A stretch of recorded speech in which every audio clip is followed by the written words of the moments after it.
addition once, forget the carry. That's what XOR does, okay? So I have the P1, P2, and P3. The Hamming encoder look like this. 4 guys coming in, 7 guys coming out. So this is a redundancy type. Okay, this is the inverse of compression, right? In compression, 7 guys come in, 4 coming out, right? So here we add redundancy, and the redundancy is are the P bits right here. So this is called a 4-3. Okay, this is a 4-3 because there's 4 bits here, and then K. 3. Yeah, right. This is the protection bit. Okay. Now, oh no, I'm sorry. It's a 7. Yeah, 7-4. 7-4. This is the 7-4 Hamming code. Okay. So the way it works is actually very simple. Your message bits are here. Okay. And the way you get P1 is by doing an XOR between the 3 message bits in overlap. So you get P1 by XOR M1, M through M3. Okay? You get P3 by adding this. You get P2 by getting this. Just adding. Okay? So encoder is really simple. Okay? Now, what do we do for decoding? So before decoding, let me introduce the concept of Hamming distance. Hamming distance is a type of norm, okay, that measures the difference between 2 binary words or 2 binary jumps, okay? So for example, the difference between 01101 and 01100 is just 1 because there's only one different digit. The difference between this and this is 2 because there are 2 different digits. This is 0 and this is 1. This is 1 and this is 0. Okay, so this is the Hamming distance. Visually, this is how it works. Okay, for example, in the parity code, suppose that I have my 2 bits, and then this is the redundancy check bits. Okay, then there are 4 possibilities. There are 4 possibilities because I have 2 sending bits, right? So there can be 00, there can be 01, there can be 10, or there can be 11. So these are 4. And then, how do I get the one in red? I just do XOR. So XOR 10 give me 1, XOR 00 give me 0, XOR 11 give me 0, XOR 01 give me 1. Okay, so as the decoder, when I receive 111, I know that I'm in trouble. Because 111 doesn't follow the rule. The rules say, add the first 2, get the last. Okay? I add the first 2, I get 1. So that's I get 0. I'm not supposed to get 1. So I know there's some error. So that is called error detection.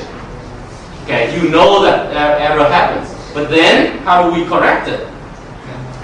Well, in this case, too bad. There's nothing I can do. Okay? Error might be, this guy might be a 0. That certainly will work. This guy might be a 0, that certainly will work. Or this guy can be a 0, that certainly will work. Okay, so I don't know. It might be those 3. And visually, the error happens because you happen to sit right here. And you don't know where to go because you are equidistant from both from all 3 of these perfect codes.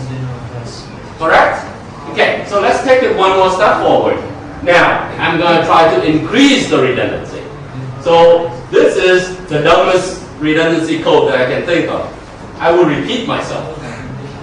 I just repeat myself, okay? I don't do anything, I just repeat myself. So if I have 1, I will repeat 2 times. By the way, this is a very effective communication technique. If you want somebody to, okay, this is how your parents talk to you, right? They just repeat, you study well, you study well, you study well, you study well. Okay? They keep on repeating until you get it. Okay? That's a very effective communication technique. So this is 1, repeat 2 times. And this is 0, repeat 2 times. So in this case, there are only 2 possible codes. Okay? And if you happen to be right here, you know where you should map yourself to, right? The closest guy. Okay? And if you want to map yourself to here, you actually have to go, the Hamming distance is actually 2. The Hamming distance from here to here is 1. So all the yellow points will get mapped here, and all the green points will get mapped here. So in this case, you correct. Okay? But how many can you correct?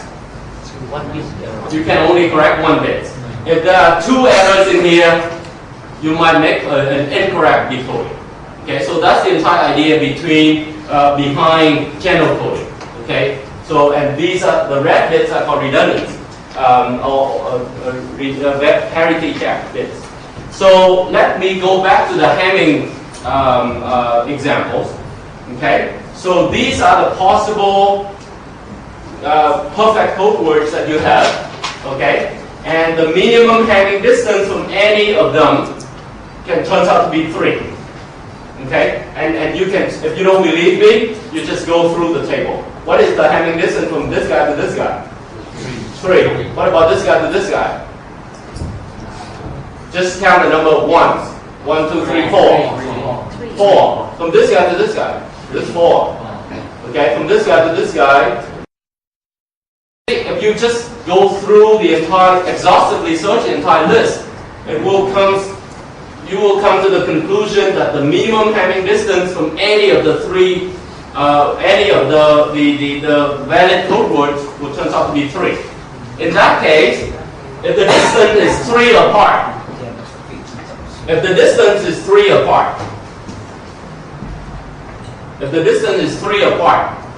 then you can detect 2 errors, and then you can correct 1, because this guy will go here and this guy will go here. Okay, that's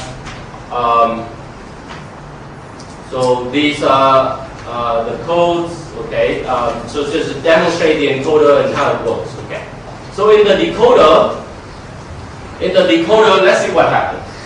The key to decoding is you receive 7 bits. Okay, errors can be anywhere. Right? You can make error in the AND. You can also make the error in the P.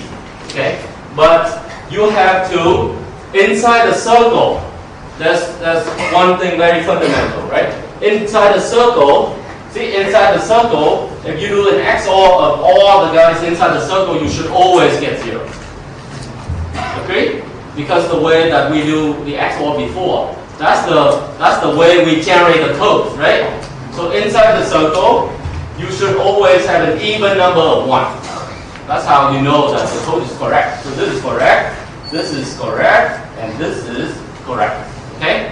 So in the decoding, what you do is you receive those 7s and you put it in these circles. Okay? And then you check the circle. You check one circle, you check another circle, you check another circle. If the result turns out to be all 0, so the XOR gives you 0 here, 0 here, 0 here, and everything is okay. Okay? Fine. I really want to demonstrate that. So suppose that P1, which is this guy, let's see, what is P1?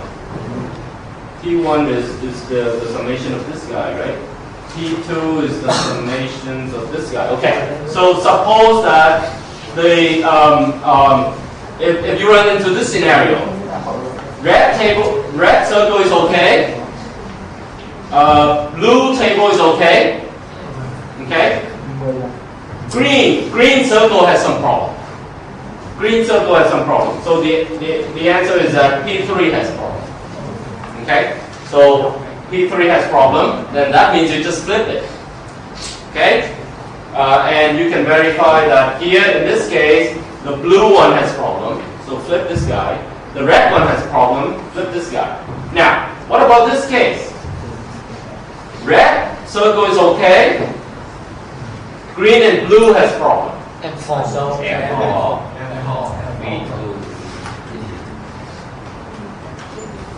Right? Green and blue has problem. Red is okay. That's how M3 get eliminated. Okay? But green and blue has problem, so that indicates to you that M4 is the culprit. Okay? So then what do? Flip M4. Okay? Now, these has no effect on decoded message, right? Because flipping the P doesn't really mean anything. Our goal is to generate the M, not the P's. Okay? Those are the redundant bits. So So over here, you can figure yourself out that you have to flip M2. Here you have to flip M1. And then what if all three has problem? M3. Flip M3. Okay, so this is how most of the channel coding techniques works. Okay, at least the linear block code. Okay, it works in the same way. Now you can easily think of way to generalize this, right? You want to make a longer blocks, and there are many different types of redundant bits that you can add in, right? This is only one way. So that's a very active research area in the 60s, so on and so forth. Okay. Now, what if you have 2 bits error? We will make more mistake when encode. Well, okay. If we insist on sticking with the scheme, we'll run into a problem. We know that error is there, but we cannot correct it. Okay? Because if I make 2 mistakes, maybe I'm okay. the green circle thinks that it's okay, but it actually has problem. Okay? So we might know that the error, you make 2 mistakes here. The green say that it's okay, the red say that you have some problem, the blue say that you have some problem, but then if you try to flip this guy, you run into a problem. Right? So that is the type of